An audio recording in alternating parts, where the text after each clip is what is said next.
السلام علیکم ورحمۃ اللہ وبرکاتہ۔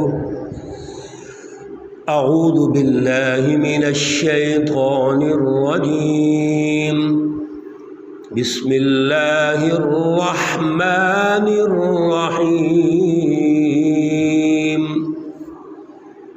فلما ذهب عن إبراهيم الروع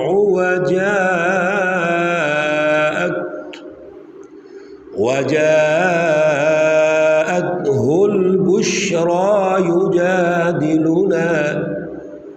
يجادلنا في قوم لوط۔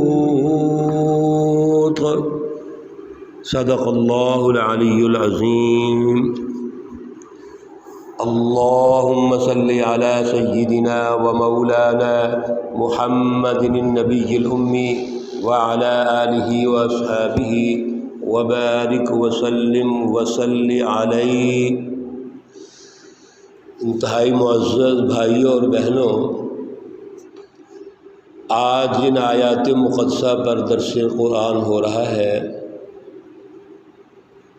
یہ آیات مقدسہ 74 تا 80 ہے۔ سورہ ہود ہے، پارہ نمبر 12 ہے۔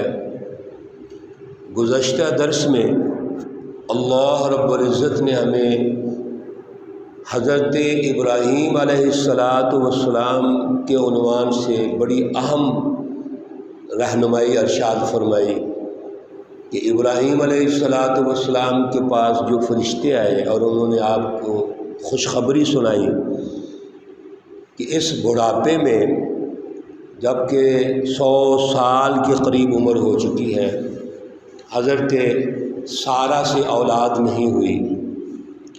خواہش بھی تھی کیونکہ حضرت سارہ پہلی بیوی ہیں حضرت ابراہیم علیہ السلام کی۔ حضرت حاجرہ کے ساتھ تو بعد میں شادی ہوتی ہے، اور حضرت حاجرہ سے اللہ رب العزت نے حضرت اسماعیل علیہ السلام کو پیدا فرمایا ہے۔ تو یہ تمام تر خواہشیں تو موجود تھیں، لیکن چونکہ اب عمر بہت زیادہ ہو چکی ہے اور اب اللہ رب العزت نے یہ خوشخبری سنائی، تو یہاں سے یہ بات واضح ہو گئی تھی کہ یہ اللہ کے اختیارات میں ہے، اللہ کی مرضی ہے، جب یہ اولاد دے، جوانی میں دے، بڑھاپے میں دے، اور بغیر باپ کے حضرت عیسیٰ علیہ السلام کو پیدا فرما دیا ہے۔ تو اس طریقے سے یہ اللہ رب العزت کے اپنے طریقے ہیں۔ اور یہاں ایک اور رہنمائی یہ ارشاد فرمائی کہ یہاں سے حضرت ابراہیم علیہ السلام کو جو خوشخبری دی جا رہی ہے، تو نام بھی اللہ نے تجویز کیا، حضرت اسحاق۔ اور پھر یہاں بات نہیں رکی، اللہ فرما رہے ہیں کہ حضرت اسحاق کی اولاد ہوگی اور وہ حضرت یعقوب ہوں گے۔ گویا بڑھاپے میں صرف آپ کو اولاد نہیں مل رہی، بلکہ آپ کے ذریعے اب ایک نسل چلے گی آگے۔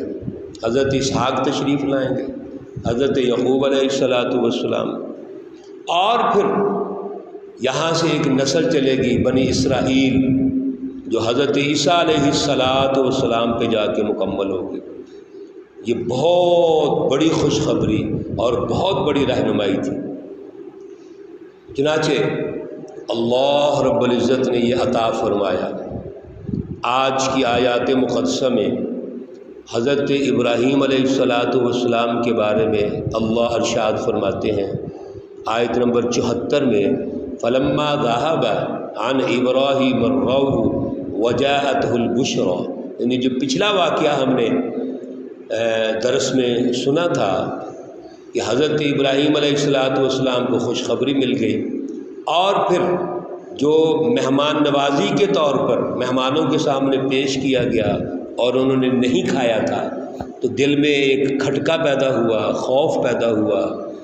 یہ سب جب مکمل ہو گیا، خوشخبری بھی مل گئی، تو یجادلنا فی قوم لوط، چونکہ فرشتوں نے یہ کہا تھا کہ ہم قوم لوط کی طرف بھیجے گئے ہیں، حضرت لوط علیہ السلام کی قوم کی طرف جا رہے ہیں، اور ان کو ایک بہت بڑے عذاب سے دوچار ہونا پڑے گا۔ تو حضرت ابراہیم علیہ السلام نے ان سے ڈسکشن کی حضرت لوط علیہ السلام کی قوم کے بارے میں۔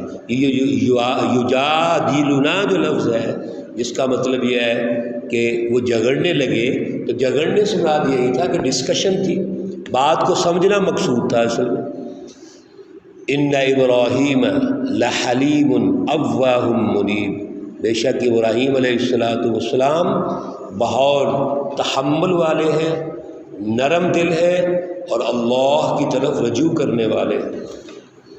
یا ابراہیم اعرض عن هذا انه قد جاء امر ربك وانهم آتيهم عذاب غیر مردود۔ اللہ رب العزت نے یہ فیصلہ سنا دیا، اے ابراہیم آپ جو بات سمجھنا چاہتے ہیں اور ڈسکشن کر رہے ہیں، یہ بات سمجھ لو، ذہن میں رکھ لو کہ آپ اس معاملے کو چھوڑ دو۔ کیوں؟ انہ قد جاء امر ربک، اللہ رب العزت کا جو فیصلہ ہے وہ ہو چکا ہے۔ وَإِنَّهُمْ آتِيهِمْ عَذَابٌ غَيْرُ مَرْدُودٌ، اور اب جو عذاب آنے والا ہے یہ واپس لٹایا نہیں جائے گا۔ مقصد یہ تھا کہ اللہ رب العزت نے حضرت لوط علیہ السلام کے ذریعے سے دعوت کے سارے جو تقاضے ہیں وہ پورے کر دیے، قوم کو سمجھانے کے تقاضے پورے کر دیے۔ ایک تو ہٹ درم اور ضدی ہیں، مانا ہی نہیں انہوں نے۔ پھر ایک ان کے اندر اور بہت بری عادت تھی اور غیر انسانی عادت، غیر فطرتی عادت کہ مردوں کے ساتھ وہ برائی کرتے تھے۔ چنانچہ اللہ رب العزت نے ارشاد فرما دیا کہ یہ جو فیصلہ ہے یہ مراحل کے بعد ہوا ہے، ایسے نہیں ہو گیا یہ۔ وَلَمَّا جَاءَتْ رُسُلُنَا لُوطًا سِيءَ بِهِمْ، اب یہ جو تینوں فرشتے ہیں جب حضرت لوط علیہ السلام کے پاس پہنچتے ہیں اور یہ خوبصورت نوجوان لڑکوں کی شکل میں پہنچتے ہیں تو حضرت لوط علیہ السلام غمزدہ ہو جاتے ہیں اور دل میں تنگی پیدا ہو جاتی ہے۔ کیوں؟ ماحول بڑا سخت ہے۔ وَجَاءَهُ قَوْمُهُ يُهْرَعُونَ إِلَيْهِ، اور یہی ہوا کہ جب حضرت لوط علیہ السلام کے گھر میں وہ قیام کرتے ہیں اور ان کو پتہ چلتا ہے قوم لوط کو کہ یہاں تو بڑے خوبصورت نوجوان لڑکے آئے ہیں، تو انہوں نے حضرت لوط علیہ السلام کے گھر میں دعویٰ بول دیا، چڑھائی کر دی۔ وَمِن قَبْلُ كَانُوا يَعْمَلُونَ السَّيِّئَاتِ، اور اس سے پہلے بھی یہ ساری برائیاں کر چکے تھے۔ قَالَ يَا قَوْمِ هَؤُلَاءِ بَنَاتِي هُنَّ أَطْهَرُ لَكُمْ فَاتَّقُوا اللَّهَ وَلَا تُخْزُونِ فِي ضَيْفِي أَلَيْسَ مِنْكُمْ رَجُلٌ رَشِيدٌ، ہر جملہ ایک رہنمائی دیتا ہے۔ حضرت لوط علیہ السلام کہنے لگے هَؤُلَاءِ بَنَاتِي هُنَّ أَطْهَرُ لَكُمْ، یہ جو تم حرکتیں کرتے ہو یہ تو خواتین کے ساتھ ہیں، نکاح کرو، اور نکاح کر کے بیٹیاں ہیں، قوم کی بیٹیاں ہیں، ان کی اپنی بھی بیٹیاں تھیں، مختلف تفسیریں ہیں اس کی، مقصد ایک ہی ہے، روح ایک ہی ہے کہ آپ یہ جو حرکتیں کرتے ہو خباثت کی حرکتیں یہ غلط ہیں، آپ ایسے کرو، یہ بیٹیاں ہیں ان سے شادی کرو، اور جو اللہ نے ایک طریقہ کار اختیار کیا ہے وہ اس کو اختیار کرو۔ فاتقوا اللہ، اور اللہ سے ڈرو، تمہارے دلوں میں اللہ کا ڈر ہی نہیں بالکل۔ تیسری بات وَلَا تُخْزُونِ فِي ضَيْفِي، مجھے میرے مہمانوں کے سامنے رسوا تو نہ کرو، یہ مہمان آئے ہیں، نوجوان بچے ہیں، اور آپ مجھے ان کے سامنے رسوا کریں گے۔ الیس منکم رجل رشید، بڑا اہم جملہ فرمایا کہ کیا تم میں کوئی ایک بندہ بھی سمجھدار نہیں ہے، کوئی ایک بندہ بھی نیک چلن سمجھدار وہ غور و فکر کرنے والا نہیں ہے، سارے کے سارے تباہ ہو چکے ہو تم۔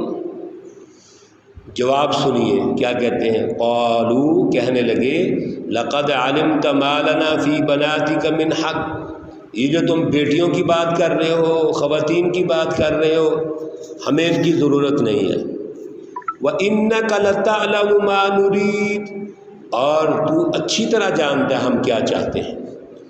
مقصد یہ ہے کہ یہ بچے ہمارے حوالے کر دو، نوجوان لڑکے ہمارے حوالے کر دو، اور ہم جو چاہیں ان کے ساتھ کریں۔ ہمیں عورتوں کے ساتھ، لڑکیوں کے ساتھ کوئی ایسی ضرورت نہیں ہے۔